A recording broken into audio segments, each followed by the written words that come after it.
Most leaders protect their calendar, but few protect their energy. Oftentimes, we don't pay attention to the energy and what we have in reserves in our body. We just focus on, do I have more time in my calendar? And that might resonate with you if you're a leader or a high achieving professional. But we have to pay attention to our energy because your energy reserves or your capacity is your most valuable resource as a leader and as a professional. And so, as we start to talk about how to protect that energy, next month, we're going to start to talk about how to do that within the organization. And we're going to talk more about organizational wellness. So, subscribe to follow along in that journey. But when we talk about energy, we talk about physically, can I sustain what I'm doing, right? Do I have the ability and the strength to do that, right? So, for example, part of my burnout journey is I left one community job to work within a hospital setting because I thought, oh, that'll fix my burnout. Wrong. And so I share my story this month because it's imperative to understand I've been there. And that's part of where this journey came from. And in future videos, I will be sharing more stories of things I've heard from people and I've seen. And I do often intertwine them because they're so powerful, but they're so intertwined, right? And so when I walked into this hospital setting and I thought, oh, great, structure, right? Four walls, not community based. Nope. What I walked into was one crisis situation after another. Difficulty keeping staff because one, finding quality staff in that town was challenging, but also because of the crisis situations, right? Who wants to come to work when in a hospital setting, you shouldn't have these crisis after crisis that you have to jump and respond to. And yet it was happening all the time. There was operational pressure from the top to keep bringing in more patients to the hospital.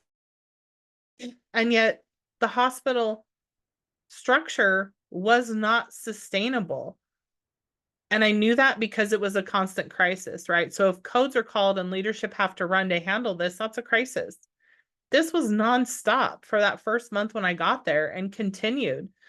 And it really made me go, what is going on in this organization, right? And as a leader in there, you feel obligated to show up, and I was showing up. But what does that do, right? Because if you're an exhausted leader, you can't solve the problem in the organization. Now, yes, in this part of my story, it was after that experience that I developed what we talked about in the previous video, right, with my stress to peace guide previously and how to start to overcome burnout.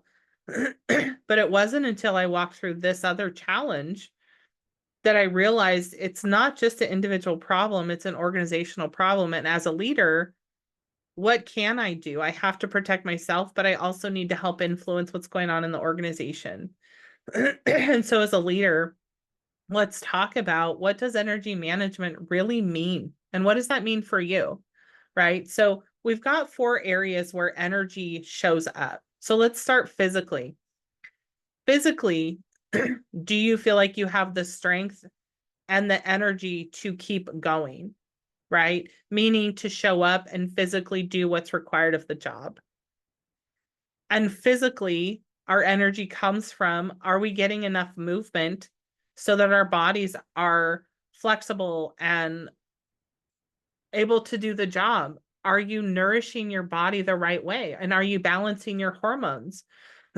Because like we talked about in a previous video, if you're constantly stressed, your cortisol hormone is constantly elevated, your hormones aren't balanced and your body's not going to function properly, right? So we need to take care of that physical body, and that starts with that nourishment and how we feed it, and are we getting enough movement and sleep? Because sleep, all right, helps your body repair. We talked about that previously. What about your emotional energy? Again, if you're sleeping and your brain's repairing, you have the emotional energy to empathize with patients, to sympathize what's going on, to handle that stress without getting irritable, right? That's all energy, because the more irritable you are, the more energy you're expending. And that's similar to something you've probably heard off and on a lot, and that's it takes less muscles to smile. Well, that's part of what we're talking about here, right? We have to have energy to handle what comes at us emotionally. And the same thing mentally, right? Do you have the mental capacity to think clearly, to make those decisions you need to as a leader and as a professional in your life? Because if you're not having the energy mentally, you're probably feeling like you can't get anywhere and decisions are not happening, right? And then the fourth area for energy management is spiritually. I believe this is at the center of who we are, and it's based on your purpose too, right? For most of us, our purpose comes from what we believe. I do this work because I believe that's what God's called me to, and that's the path I've walked through. And that's at the center of who I am. It's what I'm connected to spiritually and who I'm connected to. And am I maintaining that to maintain the energy to do the purpose I feel called to? And that's where I've created the 7 dimensions of wellness. And I know a lot of wellness wheels and wellness programs out there talk about these 8 dimensions. And I truly believe, yes, there are technically, you could say 8, but I put them into 7 because there are some that we can't talk about without the others. They are so intertwined, right? And we have internal aspects of wellness, which is the 4 that we just talked about. That's about you as a person and your internal functions and energy.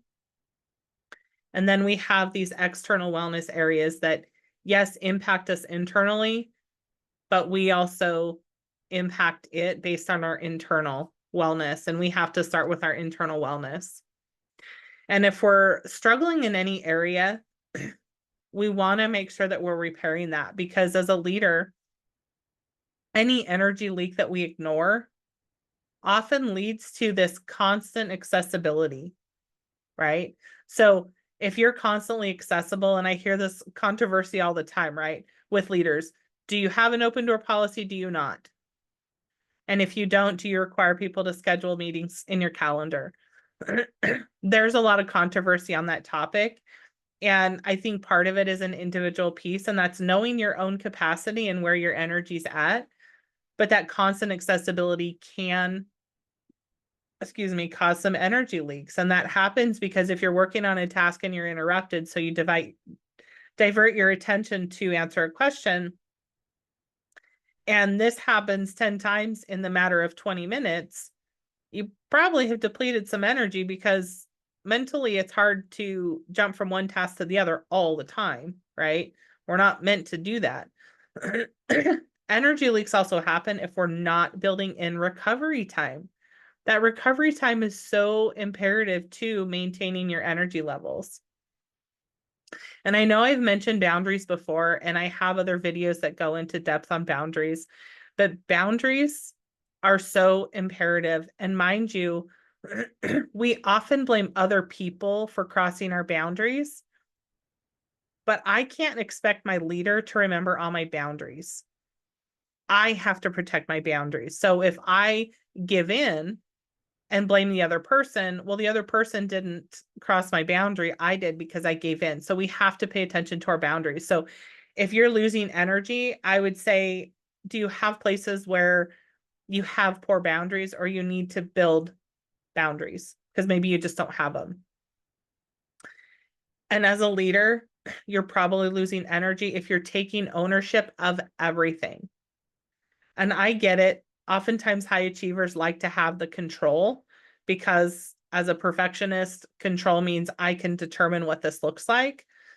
But owning everything is exhausting, right? We have to trust the people around us, because in order to have sustainable leaders, we have to build sustainable performance systems. We have to have systems over willpower. So you can't just have a willpower to push through and control everything. Systems take the energy out of those boundaries, right? Or what you're trying to design, because systems are predictable that we work within. We don't have to just try and muster the energy to push through, because that's often difficult, right? And so we have to protect your energy, and we do that through the Spark framework. And I've talked a little bit in detail about that in the previous couple of videos.